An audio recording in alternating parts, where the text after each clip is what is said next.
And it's odd to me that obviously Autodesk made some change between 2016 and 2017 with the Nitrous DirectX 11 viewport, because 2017 will crash my computer. 2016 using DirectX 11 Nitrous is completely fine. So some change they made between the two versions of the Nitrous DirectX 11 viewport has made, at least for me and a few other people on 1080's crash. Yeah, 2016 has been a real workhorse for me. I've never had a problem generally with it. It still has a few niggling little bugs, but compared to Max 2017, it's a pleasure to use. Max 2017 has been terrible. And it's a shame because I like the speed that the enhancement to the viewport speed that they made with 2017 when you're moving a model around was quite impressive. I mean, it's still fine in 2016, don't get me wrong, but 2017 I found could handle a lot more polygons in the viewport. It's just a shame that it crashed. So I'm looking forward to 2018. Although I wish Autodesk wouldn't release software that was buggy or broken, at least for people on Pascal cards. Catalyst says, I think maybe the new windowing system that does support high resolutions nicely, yep, might have changed quite a bit of the window rendering innards. I agree with you. I think it was the support for 4K monitors, some change they made there to support 4K that's causing a problem, which is a shame. I mean, I understand support for 4K monitors is a great thing, particularly for productivity software or design software like Max. The more real estate on screen you've got to play with, the better. But I just having it break on me and not be able to use it is a real pain. But that's okay. I always keep my previous version around just for these sort of occasions where I can't use the main new program. Yeah, I was bitching about Autodesk last week. Catalytic to the viewers, they can tell you. I mean, I love Max. I've used Max, like I said, since way back in the day, before it was called 3D Studio Max, when it was just 3D Studio. So I love the software. I use it it's my daily driver for my job. I work in ArtViz for a studio here, and I also do contract work for a games company, so it's always Max for me. And I love the software, and I'm not planning on changing to anything else anytime soon. I just wish Autodesk would not break stuff, that's all. Still, they're not the only ones. Microsoft do it as well. Bitching on Max since Max R2. Oh, good. You know where I'm coming from there. But we still use it. And I use it because I really like the interface, Max's interface. It's very easy to find things and easy to use. They don't have menus nested in menus, that type of thing. It's very clean looking, and that's what I like. And again, I mean, because I've used it for so long, I'm very familiar with the program. Apart from that undo function, I didn't know about that. So yeah, if I was to go to another 3D piece of software, it would take me a little while to get back up to speed again. So, and the fact that the studio uses Max, ArchViz studios always use Max generally. So I think it's because it integrates with the CAD series of programs so well that Autodesk have. Even game studios use Max, guys, but a lot of game studios do tend to use Maya now, mainly for animation, but they still do use Max. I know the studio I worked for uses both Maya and Max. So, and like I say to you guys, all the 3D software is pretty good now. Blender, which is free, is still a great program to use. I'm not picking one piece of 3D software over another. I only say I use Max because I've used it for so long. Catalytic says, but yeah, having the knowledge that all other software crashes as well is somewhat comforting, yeah. And happily the stability and speed has gone up dramatically since Max 2010. Yeah, that's true. Since they updated their Nitrous viewport here, the speed has certainly gone up. And like I said, stability-wise, I've not had too many problems with the Max versions until they released 2017. That has just been a nightmare. And it's a real shame because I like the changes they made to the interface to modernize it a little bit more, make the buttons look a little bit better. I like the speed improvement they made to Nitrous in the viewport here in Max 2017, but it crashes my computer. I just can't use it. I wish I could. But we'll see how they go with 2018.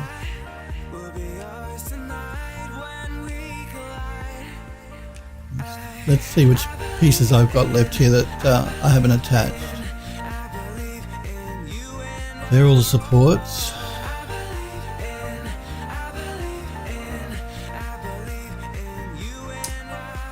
Okay, that's that ring. Alright, I think what I'll do is I'll attach that ring there to this ironwork, this railing. But again, I'm going to start with the actual railing and attach that to that ring. Catalytic. Nice chatting with you too, Catalytic. Thank you for popping by. 3:47, that's very early. Well, thank you very much for popping in the chat and saying hi. I always like it when you guys drop in and say hello. And thank you for checking out the stream. I'm here every Monday, Tuesday and Wednesday at 5 PM Pacific time in the US. Have a good night's sleep. So let's attach these railings to this ring.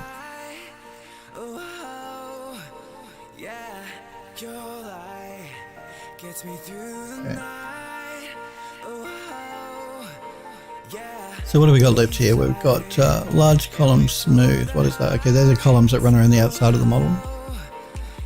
The urns I'm going to leave as separate objects, again for the same reason. I want people to be able to move them, remove them, copy them, that type of thing. There are all the columns around the top. There are all of the banisters that aren't attached yet. Now these statue bases, I'm going to do the same thing here. I'm not going to attach them either to the statue, or will I? I may either attach them to the statue or leave them as a separate object. I actually think I'll attach them to the statue. Yeah, I'll do that. But again, I'm going to start with the statue. Pardon me. Start with the statue and attach the base. Again, that's also so that we keep the original name here. If I started with the base and attached the angel statue, it would rename my model, and I don't want that. So let's attach that base.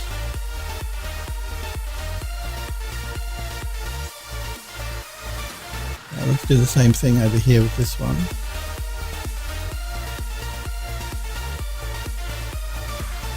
So again, we're going to start with the angel statue and we're going to attach the base. I was going to say keep them separate, but I think even if you're using this angel on its own, you'll want the base. So, and again, it's just going to make it easier for people to move it around if they want to. Again, let's start with the angel and we're going to attach the base. We're just going to have to be careful we don't hit the ivy by mistake.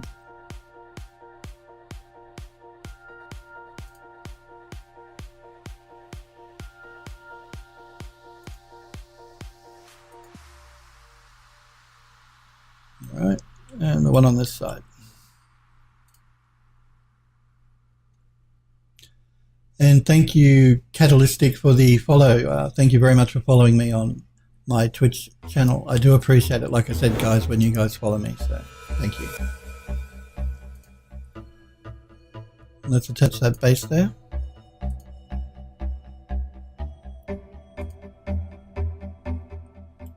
Alright, so what have we got left? Let's do a save here before we forget.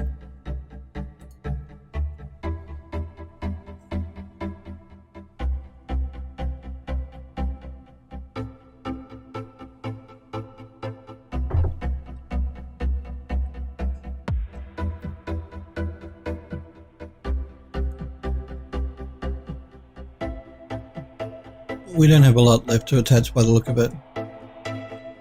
What we're going to have to start doing now is start to do the large attaches of different pieces of geometry, and again, I'm just going to warn you guys ahead of time. I'm not sure how my OBS is going to handle it, so if you get a spike in the audio or you get a slight hiccup in the video, then it's just because Max is stealing all the CPU resources away from OBS.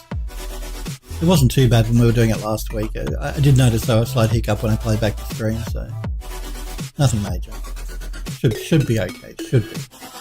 Famous last words.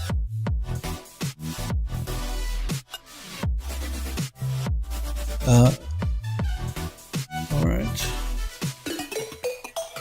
So what have we got left to earn? Small balcony column. Okay.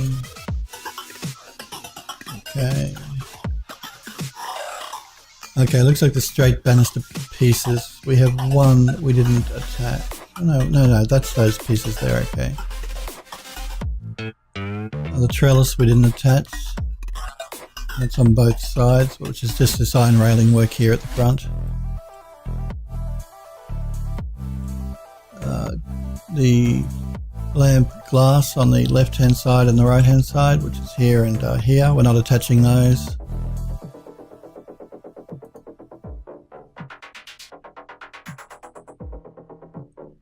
Okay, that's just the rest of the model here that we've already attached. It's just called tri-lamp left. It shouldn't be called that. Let's call this Garden Terrace, which is our main model. What's going to be what our main model becomes, which is everything attached together, called Garden Terrace. So we'll rename it so we don't get confused as to what's going on there. Let's start attaching some of these different pieces together.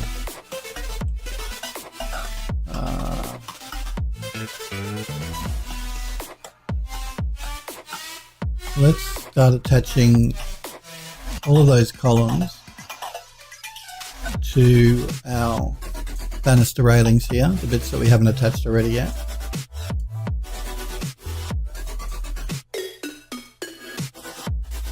And again, these are larger pieces, so it's going to take Max a little bit longer to attach them up. That wasn't too bad. Alright, let's start attaching our supports to our columns around the outside. It doesn't really matter with these two, but I think I'll start with the supports because there are more of them than there are other columns.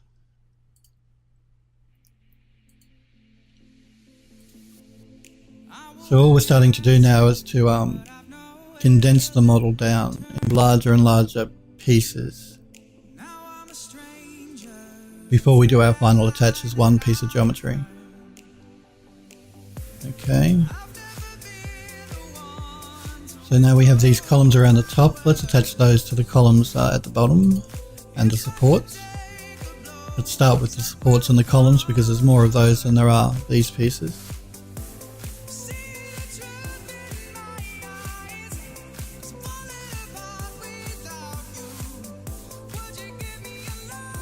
Again, I'm just keeping an eye on OBS here. Seems alright. And I have to give OBS credit where it's due. It's really light on resources, on CPU resources. It's only using about 15% of my CPU at the moment. So. Alright, what have we got left now? That's the main part of the model. Let's attach our columns here to these small column pieces at the front.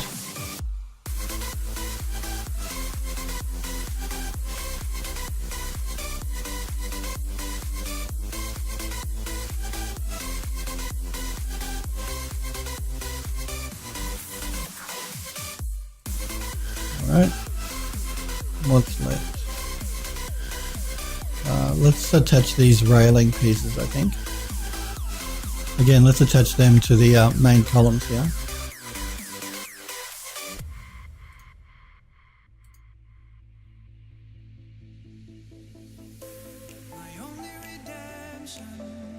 And you see it's taking Max a little bit longer now that we're starting to get larger and larger parts of the geometry as one mesh.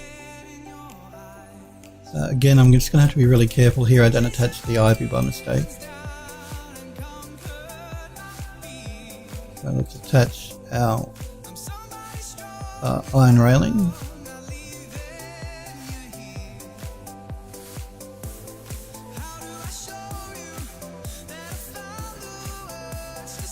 Alright. So what have we got left here? We have these iron railings. Again though, I'm going to do a save. It's only taking about a minute to save it out. So. Basically, I think we've got mainly 3 pieces of geometry, large pieces left to attach all together, by the look of it.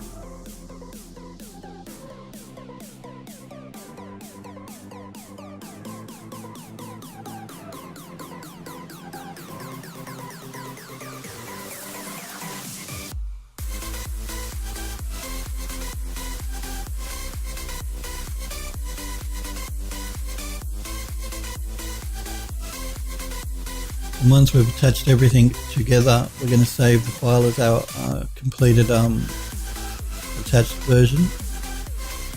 And then we're going to export the model so we can bring it into Eon View and start setting the materials up properly. I mean, it will bring in the diffuse texture maps automatically, but we'll have to set up the normal mapping in the material editor inside of View. Okay, let's see. It's the main part of the model.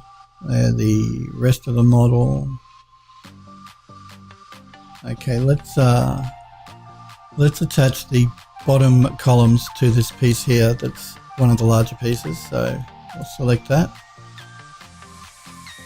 and let's attach that.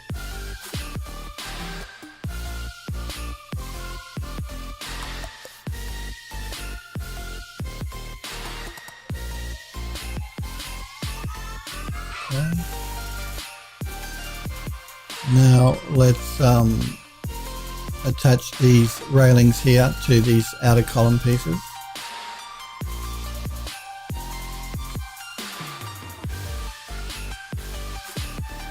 And again, you'll notice now that the geometry is starting to get quite large. It's taking Max a bit longer to do the attaches. Again, that was why we broke it down into sections and didn't just start attaching everything together with the one large piece of the model. Alright. So what have we got here? We've got that. I think we've probably only got, by the look of it, these 2 large pieces left to attach together. So let's do it. Let's attach this large garden terrace, which is the main part of our model. We've sort of half attached together.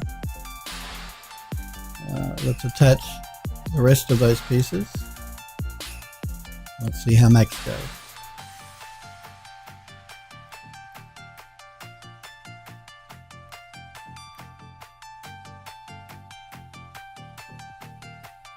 So again, these are like the model's been basically attached in 2 halves here, and we're attaching those 2 halves together again to make one. So it's probably the most complex operation for Max to do right now.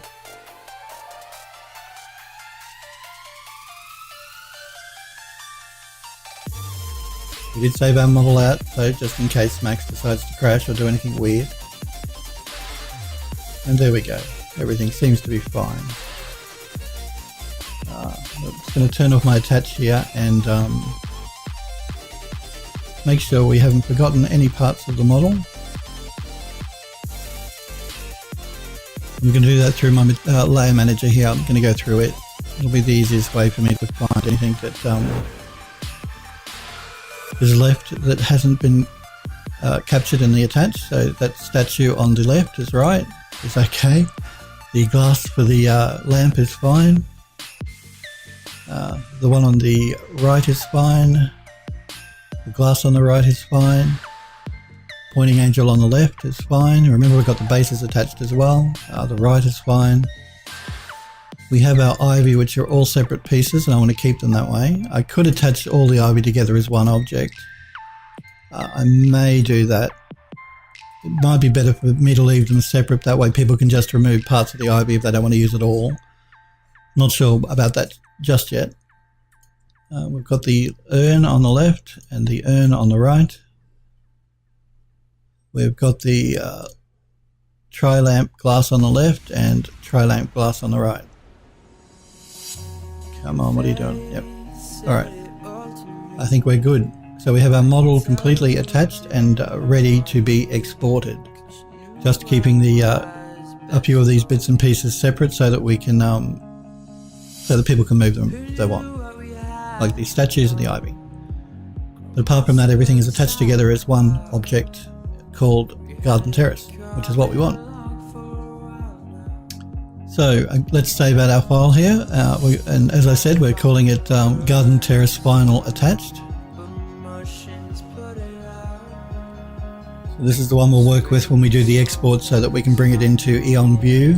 We did save out a version prior to this called Final Version, which is everything unattached, and that's the one if we ever wanted to come back and make any changes, we'd load that one up, because it's easier to make a change with everything unattached than work with your attached model here and then detach things to change them and work that way.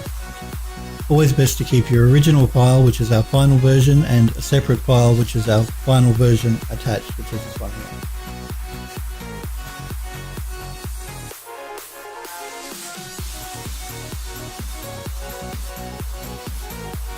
And like I said, the other benefit of doing these attaches is that you will find that your computer uses less memory, less stuff for Macs or any 3D program you might be using to keep in memory if everything is attached together as opposed to being separate objects. It just helps to optimize the memory that the program is using on your computer. So it's another benefit of attaching everything together.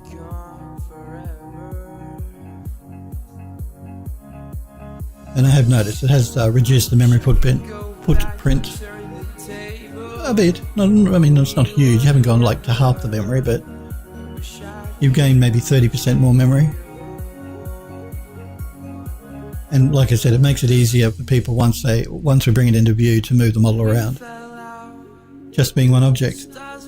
I'm just going to take a quick break, guys, for a few minutes. I want to grab a fresh cup of coffee. I will be right back in just a couple of minutes, and we will start doing our export and import into Eon View of this model. So I'll be right back in just a couple of minutes, guys. Okay. Have my coffee, yes. Sniper Echo coffee times, you know. We always have to have a break for coffee. I mean, I need my coffee. It's the fuel that keeps me going.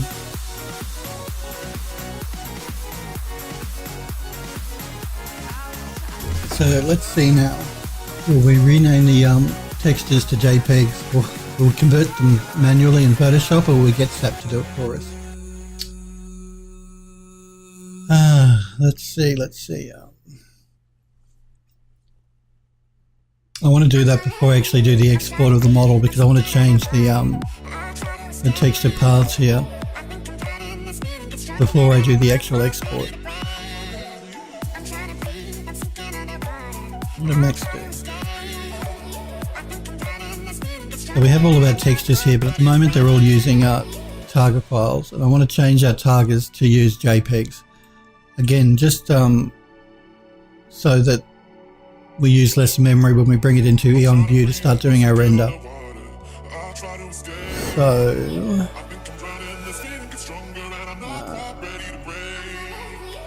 let's have a look at how many textures we're working with. I have a feeling there's about 80 textures. I don't know if I really want to do that by hand.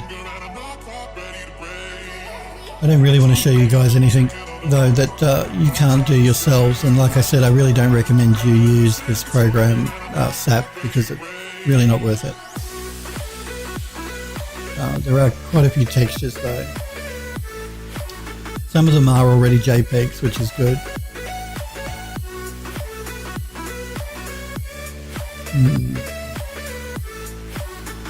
You can set up a Photoshop action to do it automatically. You can speed up your workflow that way.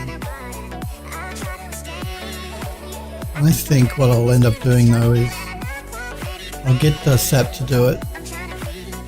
I will mention though that if you were doing this and you had Photoshop, then set up an action in Photoshop to do these conversions automatically for you.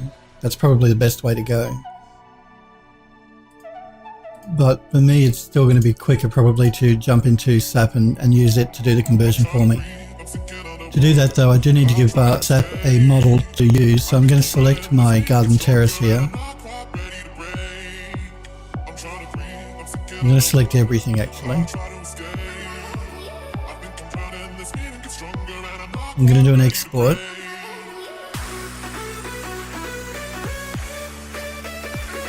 I'm not going to export selected though, I'm going to export everything. I'm going to save it as an OBJ file because that's what we're going to be working with when we bring it into EonView.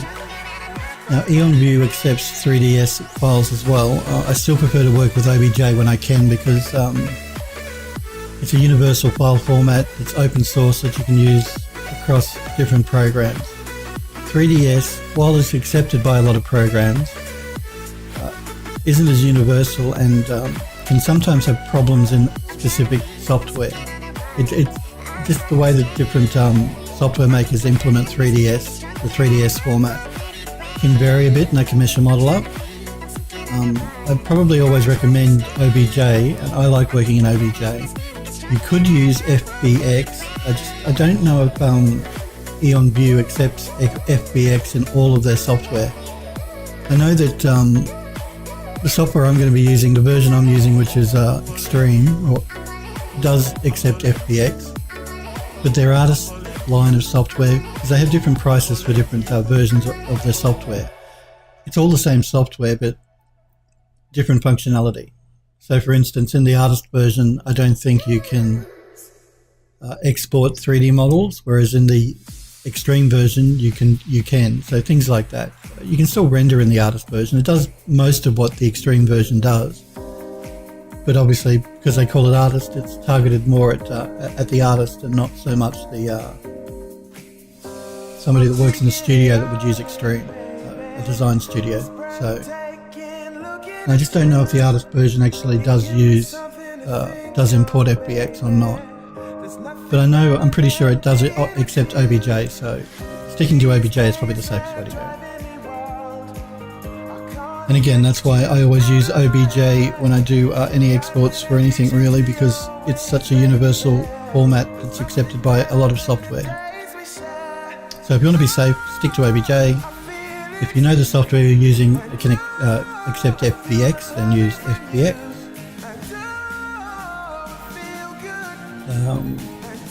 I'm going to save it in my export folder here. When I save it out, I'm going to save it in this JPEG version folder.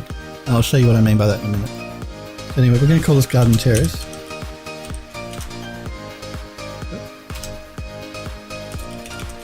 And just as a matter of habit, I don't like to leave spaces in any of my names because again, some software have problems if you leave a space. So I just put an underscore if I want to separate two words, as opposed to putting a space between them. That's just a good habit to get into because some software will have a problem with spaces in the name. So we're saving it as an OBJ file. We're calling it Garden Terrace. We'll leave everything on default and hit export. And again, this is quite a large model now, so it's going to take it a little while. As it exports because we haven't attached everything together. It'll keep them separate. Just running through the model bit by bit and exporting the parts of the model that it sees here in our layer manager. Now we may get an error on some of the vines. That's just normal for the meshes that plugin I showed you when we created the vines. It occasionally can cause nested errors when you do an export. Not always, but just sometimes. Something to be aware of.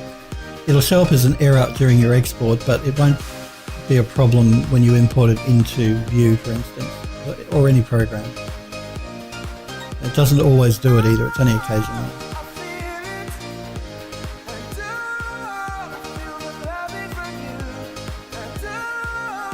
And again, just a reminder guys, this model is not using any normal maps at the moment.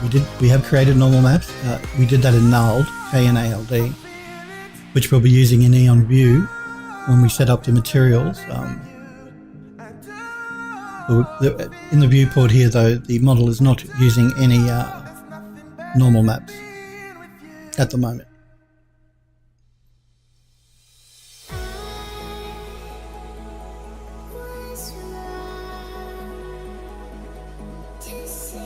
I'm going to be doing this twice. This first time is just so I can bring it into SAP Visual Enterprise and get it to convert my JPEGs for me. And then we're going to do another export once we've changed our material paths in Max as an OBJ, so we can bring that into EonView.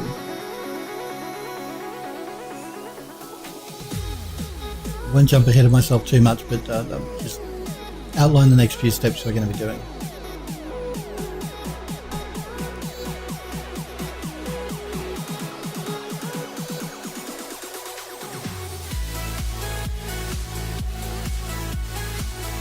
And like I said, this OBJ export from Max is just using the default settings. I haven't changed it. There is a setting in OBJ export in Max specific to Eon View. I haven't changed it to that. I've just left it on the default values. So 9 times out of 10, just leaving it on the default values will be fine. You don't need to make any changes. At least that's what I've found through my workflow over the years.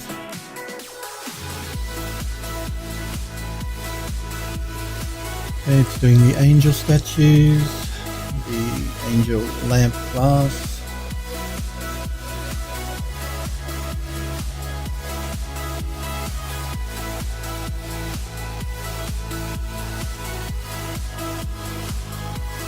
And a word of warning too, when we do jump into Vue version 9, not the new version, but version 9, which is what we're going to be setting up the materials for this model in.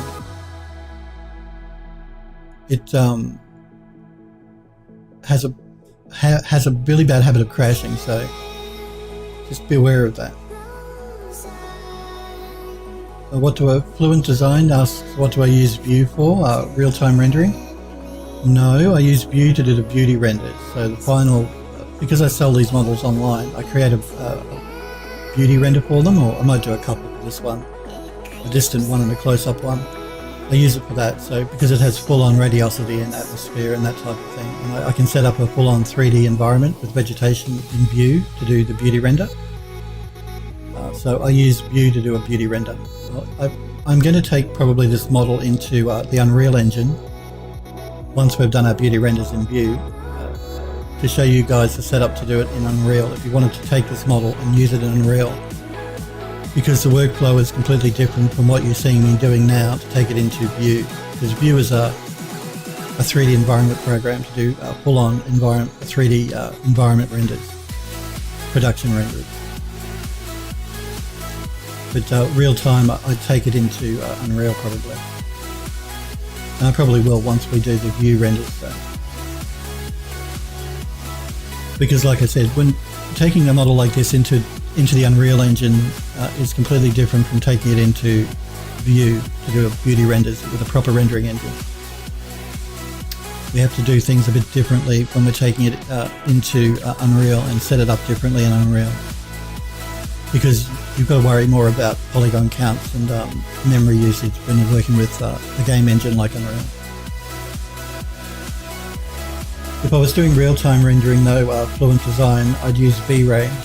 I do use V-Ray in Max, and I will use it to do some renders of just the model on its own and some occlusion renders. Because I always put those images online when I sell the model as well as the beauty renders, so I generally use V-Ray for that. Yeah, and if I wanted to do a real-time render, I'd use V-Ray real-time. I don't generally use the RT V-Ray very much, so I prefer to use the proper V-Ray rendering engine. Because like I said, I do still images to put online, so. And again, remember guys, this model is quite complex, so it's going to take a little while here to save out. It's nearly there. You know, it's only got a bit left to export.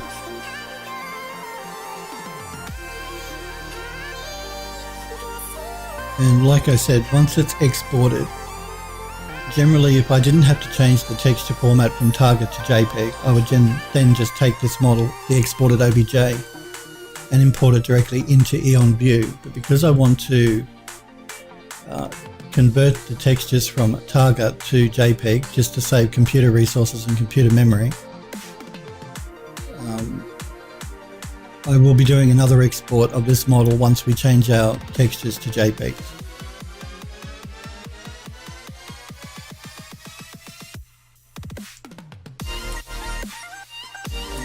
And again, it's always, like I said, best to work with Targa or PNG or TIFF, one of those lossless formats initially for your, when you're initially creating a model like I have here. You generally wouldn't work with JPEG images because you will lose some information unless you want to try and do what I want to do and save computer memory. because Eon View, when you do a full-on 3D environment with vegetation and trees and grass, can get into the tens of billions of polygons. So freeing up as much resources on your PC as you can for the program is always a good idea. What's the polygon counter? That's a good question. I don't know. I will look at it once it finishes its export here. I'll pull it up and have a look. Because I'm doing this as a beauty render for view, and I'm not. When I initially created it, it wasn't created with a game engine in mind. I don't really tend to worry about polygon counts too much these days. It used to be more of an issue in the past, but when I work now, I don't worry about it too much. I will have to look at that when I do an export to bring it into Unreal, into that game engine, but so yeah, I'm not sure. I'll have a look though once it's finished exporting. I'll have a look in Max and find out. I would have a feeling though, I think the angel statues are about 200,000 polygons each. So my guess is going to be a couple of million polygons probably, all up. I don't know, on my website, PhilDoes3D.com, there's a Gothic poly. That used about 3.5 million polygons. It's about half the size of this, but it has a lot more detail in it, so... Well, when I say detail, it's a different type of model, and it has a lot more ivy as well. The ivy actually will add up as well. I think the ivy, when I did a check on it, it was about 1 million polygons on its own, just those pieces of ivy altogether. So yeah, it'll be in the millions probably, but we'll check when it finishes exporting and find out. So I'm curious to know myself now that the model's done.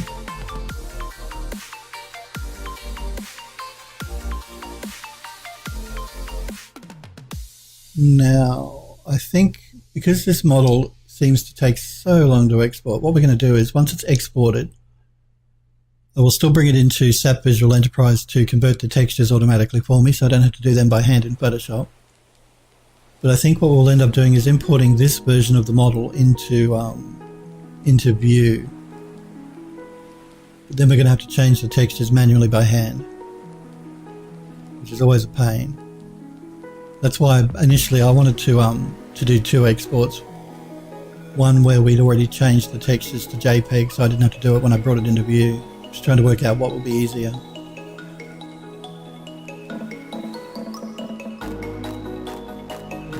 Doing a second export will be easier for me because I don't have to do anything. The program does it all. If I don't do that, then I'm going to have to do it all manually by hand in View. Let's see how we go.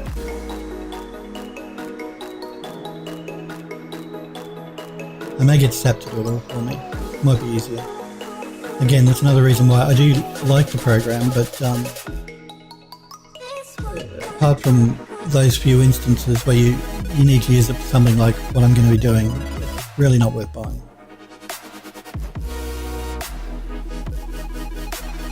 I think what's slowing down now because it's doing the main garden terrace part of the model. You can see that here. And that's the largest, most complex piece of the geometry, so it is nearly there though. You may be able to do it another way actually too. I may be able to bring it into SAP, do the conversion to JPEG textures, get it to save out a second OBJ because should be faster, and then bring that version into View. I don't normally work that way though with View. Normally I work max to View, not max to SAP to View. We'll see how we go.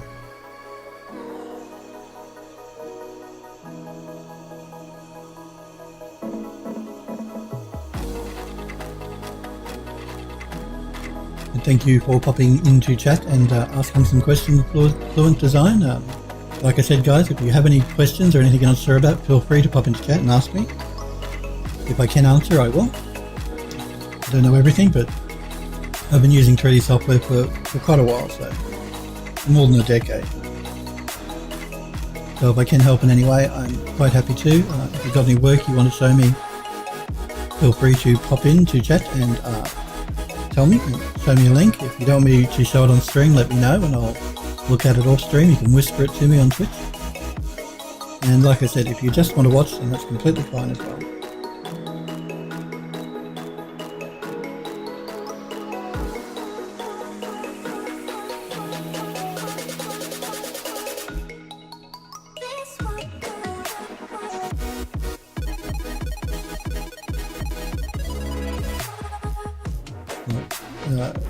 Fluent Design's asking me what I used for the Ivy. I used a plugin, a free plugin called Grow Ivy. Let me see if I can find it here for you while it's doing its export here. That's my website, guys. If anyone wants to know more about me or what I do, you can go to PhilDoes3D.com and check me out, find out a bit more about me and look at some of my previous work. But the plugin itself is made and is a free plugin made by a gentleman on the internet, and shout outs to him for making it free. If you just type GRWIVY, unfortunately I think it is only for 3D Studio Max. No, let's type Grow Ivy. And we'll put Max on the end. Yeah, GuruWare is the website, so it's guruware.at.